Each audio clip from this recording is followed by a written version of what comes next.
Avec ses milliers de véhicules neufs alignés sur le parking, le site du constructeur japonais Honda est devenu au fil des années une institution à Swindon. L'activité a démarré ici il y a 30 ans.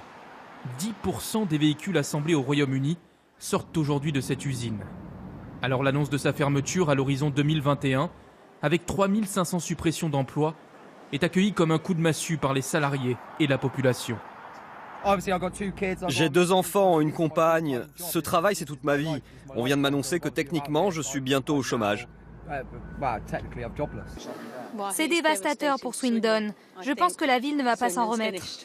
Honda a annoncé son intention de relocaliser sa production au Japon. Et même si les salariés expriment leurs doutes, officiellement ce n'est pas lié au Brexit selon les dirigeants.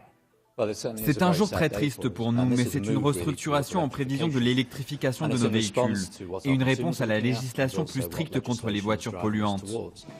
Honda veut donc quitter le Royaume-Uni 2 semaines après la décision de Nissan de ne pas produire son nouveau modèle phare en Angleterre. Outre l'automobile, des groupes comme Sony, Dyson ou Philips ont annoncé ces dernières semaines des fermetures d'usines ou des relocalisations avant le Brexit. La difficulté en ce moment, c'est que ni les entreprises, ni même la Première ministre Theresa May ne savent ce qui va se passer dans les prochaines semaines. Cela bloque le business des industries qui n'investissent plus et n'osent plus planifier des activités futures dans le pays. L'annonce de Honda montre l'ampleur de ce qui est en jeu. Ce sont les mots du ministre britannique des entreprises qui a lancé un cri d'alerte cet après-midi.